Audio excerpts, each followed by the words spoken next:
Art, Rules, and Sacredness. Episode 1. Past. When did art start? The beginnings of art are described as old as human history, as old as the history of language, or dating back far before the discovery of writing. In short, art was born as a means for people to express themselves, their feelings, their needs, and began by converting basic materials, the first examples of which were rendered into stones, walls, rocks, or what they saw around them. In fact, art began with people by interpreting the nature they saw around themselves and what exists. According to Tolstoy, the explanation of art is that the reason for the emergence of true art is the inherent need that art feels to express its accumulated feelings. Just like a mother's pregnancy is caused by love.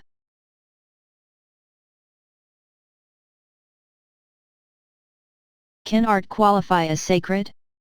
Are there rules of art that must be followed? When we look at the history of art in ancient Greece and ancient Egypt, we observe that art was not only a means of expression but also a stance against the values considered sacred.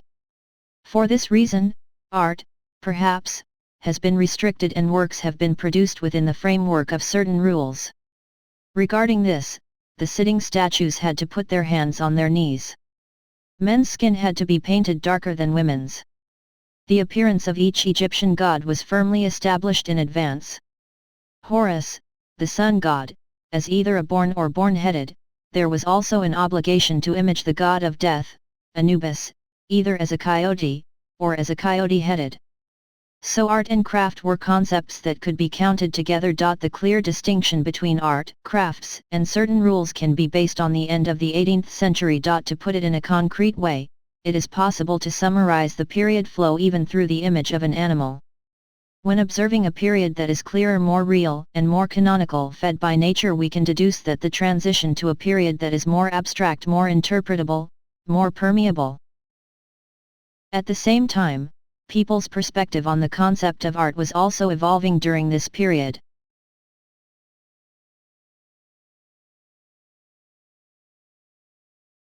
Episode 2. Today.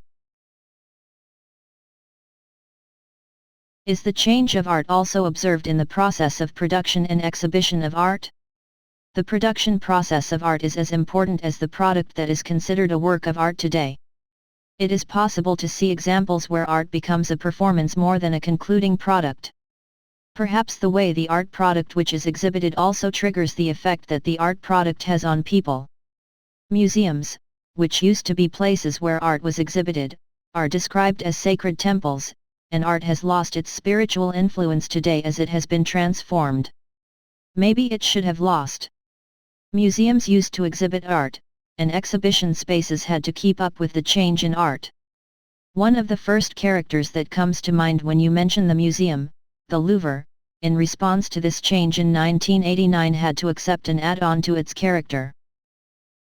Untouchable art temples are now becoming shopping centers where people spend their time together not only with art but also with many other things.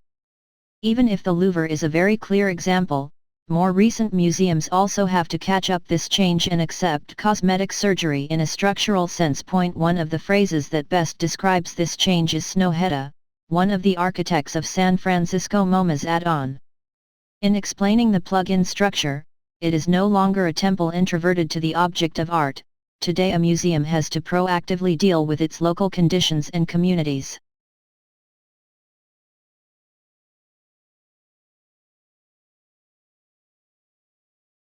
Episode 3. Interrogate.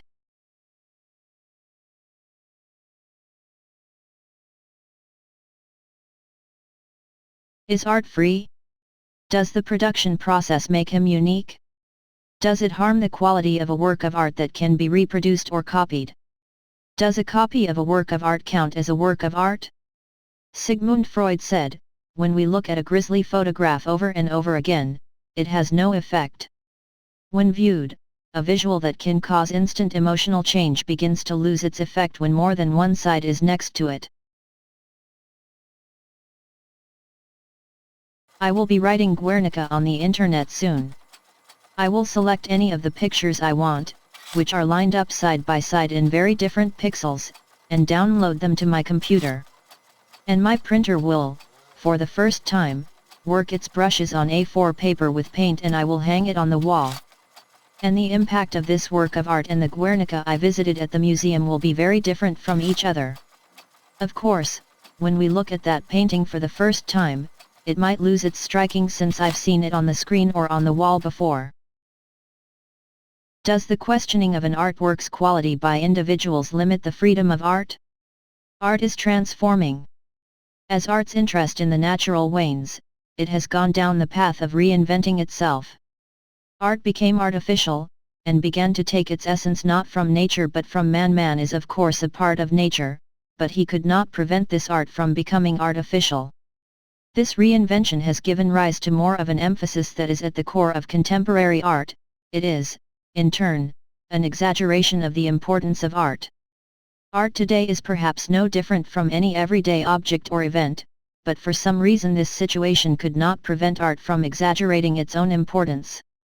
On the contrary, art has gained more importance and prestige in society than before and continues to win today.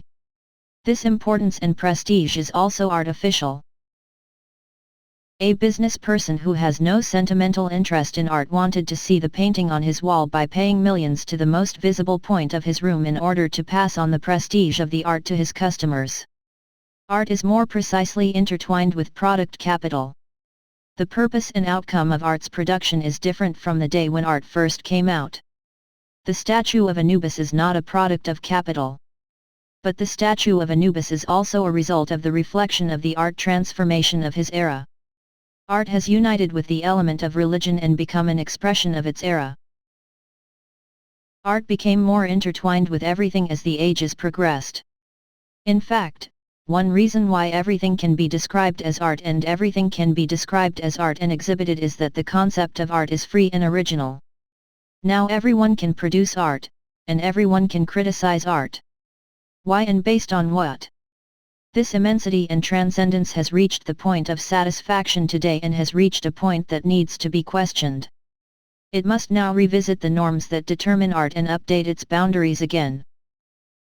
Today, art has ceased to be a representation of a natural instinct since primitive man. It has become the product of interest of a tamed perspective. Art can no longer help the nature of man while meeting the instinctive result or expression intention of the life that exists at its core. As if magic had been corrupted in the process from primitive to modern man, the thing that is claimed to be art cannot express anything but transcendence. Is art sacred? How original and true is the concept of untouchable art? Can every art production qualify as art? Art is at a point where reality cannot be expressed. I must express that I have consciously described a process by asking and questioning. Because in order to perceive and question the narrative, the individual must first ask the questions he/she needs to ask himself/herself, explain them. Because the greatest mistake has been realized slowly through the ages, and art is intertwined with the individual. This interrogate has only one outcome. Perhaps the only way out of the future is to question the divine that exists at the core of art, along with the present. Instead of comparing the products produced today with the art that exists in the past, it is necessary to accept the existence of the products produced in the past and interpret our discussions, our criticisms, the products produced today which are claimed to be art from this perspective. Art is anonymous. Art cannot be expressed by the egos of individuals. Art and ego can only occur when questioning and criticizing art with art. If art is a means of expression, it is necessary to observe people's identities in the product, rather than looking at their identities from the shadow of their personal identities. In this way, people's egos can be prevented from getting in the way of art's own ego. Anubis is a product of art but should not be characterized as art. Contrary to the essence of art, it has gone beyond the expression and narrative of the individual's self and has come to be used for different interests. Instead of comparing the art, the process of the creation of the art product, the artist, and the place where the art is exhibited, one should think singularly. Of course, art can be influenced by art produced in the past. It suits the essence of art. Because art feeds on what is natural, and art produced in the past has also been mixed with nature. Art is sacred, but talking about the sanctity of the product of art and making it untouchable can only break the purity of art by using the canonical deregulation that exists at the core of art.